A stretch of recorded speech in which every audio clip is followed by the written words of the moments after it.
Hi, it's Jason from Fraser Valley Rose Farm, and today I'd like to spend a little bit of time with you on deadheading. Now, deadheading, of course, just means removing a spent flower once it starts to turn brown. You can see this one's deeply faded around the edges. It's on its way out. So I deadhead it by snipping it off. Now, there are basically three different reasons why you might deadhead a rose. I want to go through all three of them today because, believe it or not, the why you do it affects the what you do. So this example here is a rose called Gold Medal, and although this is still fairly pretty, I have to say it pales in comparison to the flowers when they're fresh. This bright gold color is kind of what I'm after. So this bloom here is on its way out, and this of course is almost completely blown. This is fully blown. It's actually lost its own petals.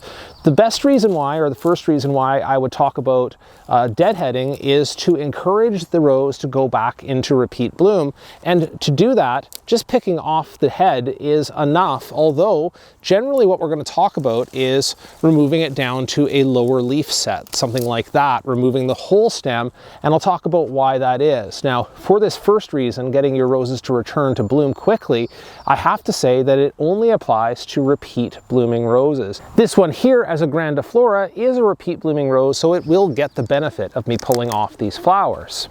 This rose, on the other hand, is Constant Spry. It's a David Austin rose that's very much worth enjoying in the garden, but it does not repeat bloom. It only blooms once in the late spring or early summer, and then it's finished for the season. So no amount of effort that I put into removing spent blooms, none of that is going to pay off. So I may as well just leave it on the shrub until I do a tidy up after the entire bloom period.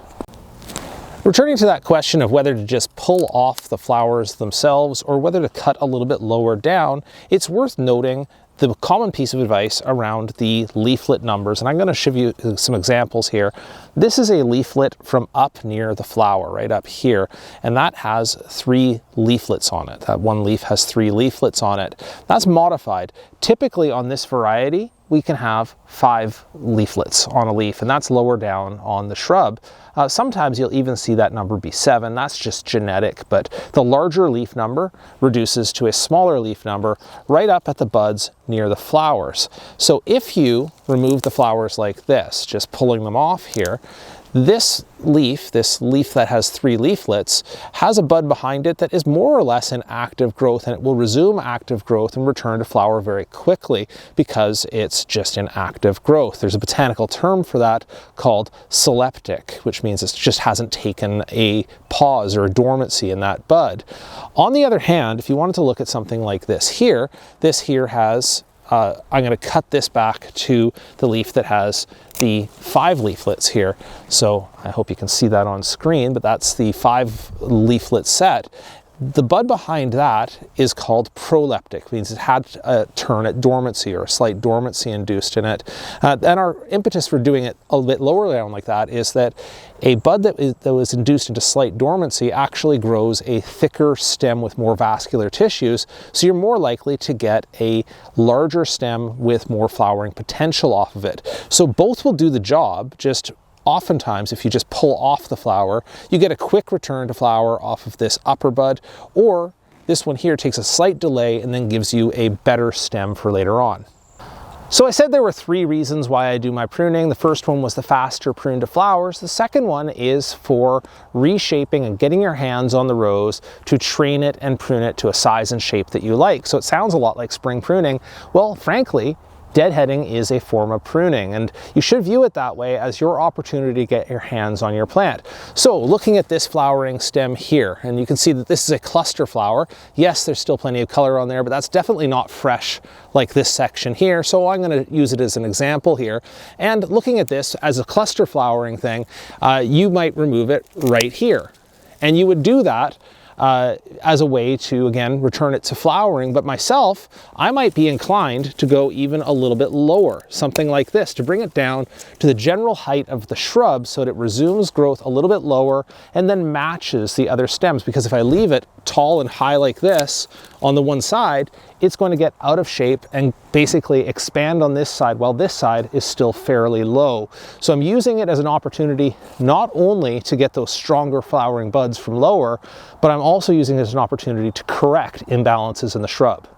My third reason for deadheading is just cosmetic, but the thing is I don't want to downplay that, because in a rose garden keeping in mind, these are plants for your enjoyment to look at.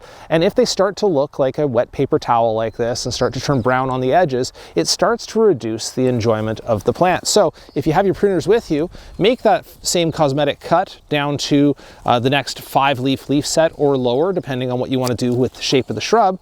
Or if you don't have your pruners in your hand, or you're dealing with a cluster of flowers like this one here, it's fine to just go there and reach and pull that off. And so if you have a cluster flowering rose, typically I'd say wait until the whole cluster is done, save yourself the work. But if it starts to look like this and are expecting visitors, you're doing a tour, that kind of thing, just going in there and pulling off the spent blooms, tossing them aside or collecting them up and taking them away, all of that is just fine. And that goes equally for repeat bloomers like Eden here, that looks otherwise quite good, but just needs a little bit of attention on those that have started to fall apart. Or even on these old garden roses that bloom only once in the season, but it's going to extend your enjoyment of them, just to remove the spent flowers and let the buds get their chance to display without those dead petals around them. All right, those are my 3 reasons for why you might want to deadhead your roses. And if there's any takeaway to take from this, it's not to blindly follow that 5 leaflets rule to go down to the next 5 leaflet set and then just cut right there. Sometimes it's fully appropriate to just reach in and pull off deadheads where they exist.